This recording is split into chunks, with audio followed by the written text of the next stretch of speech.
ছাত্র, জিসি কলেজে ম্যাডাম আমাকে পড়িয়েছেন। আমি অনুরোধ করব আমাদের কলেজের পরিচালনা সমিতির সভাপতি অধ্যাপক দেবতোষ চক্রবর্তী মহাশয়কে কবিতা উৎসব এডিট ক্রিয়েশন থেকে আপনাদের শিশির কর শাস্ত্রী মহাশয়ের পরিবারকে সম্মাননা প্রদান করার জন্য।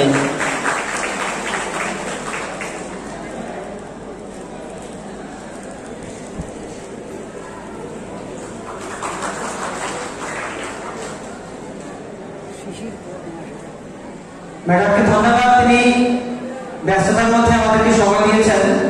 আবারও জোরে হাততালি হয়ে যাক আমাদের প্রতিষ্ঠাতা অধ্যক্ষ শিশির কর শাস্ত্রী মহাশয়ের জন্য।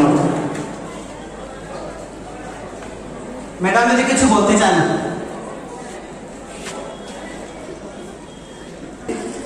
৭৫তম বর্ষপূর্তি উদযাপনের এই উদ্বোধনী অনুষ্ঠানের সভাপতি মহোদয় এবং মঞ্চে উপবিষ্ট আমাদের সম্মানিত অতিথিরা, আমার এই প্রেক্ষাগৃহে আমার সামনে যারা বসে আছেন সবাইকে আমি আমার যথাযোগ্য সম্ভাষণ জানালাম এবং আমার অতি প্রিয় ছাত্রছাত্রীরা, আসলে এখানে এসে আমার মনে হচ্ছে এসএস কলেজ আজকে পরিণত বয়সে পৌঁছে গেছে। আজকের এই অনুষ্ঠান, আজকের এই সোনালী সকালটা এটারই একটা প্রমাণ।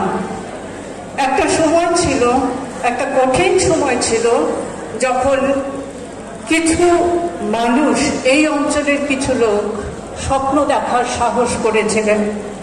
আমি স্বপ্ন দেখার সাহস কথাটা এই জন্য বলছি, খুব সচেতনভাবে ব্যবহার করছি, কারণ যে সময়ে এই স্বপ্ন ওরা দেখেছিলেন সেই সময়টা ছিল দুঃসময়ের সময়। দেশ বিভাজনের আঘাতে এই পুরো ভূখণ্ডটা তখন টালমাটাল অবস্থায় ছিল।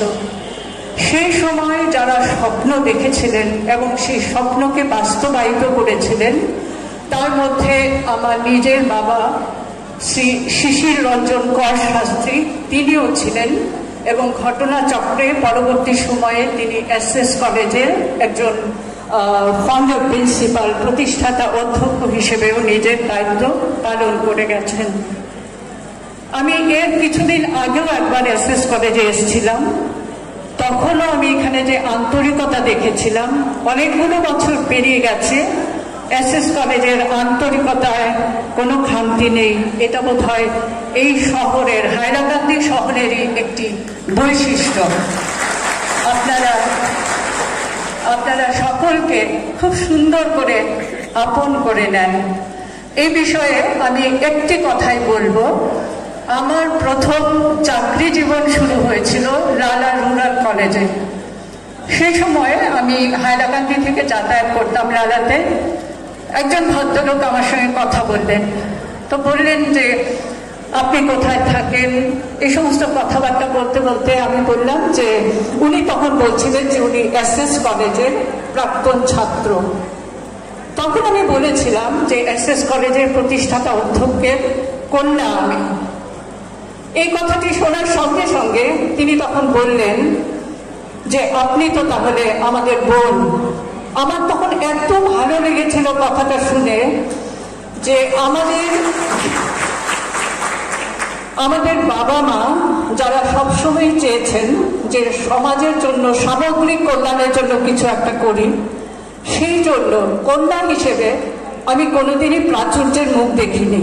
কিন্তু প্রাচুর্যের মুখ না দেখলেও আমার বাবা মায়ের জন্য আমার এত বড় একটা পরিবার, এই এসএস কলেজে এসে আমার আবারও মনে হচ্ছে এখানে আমার আত্মার যোগ রয়েছে। আপনারা সবাই আমার পরমাত্মীয়।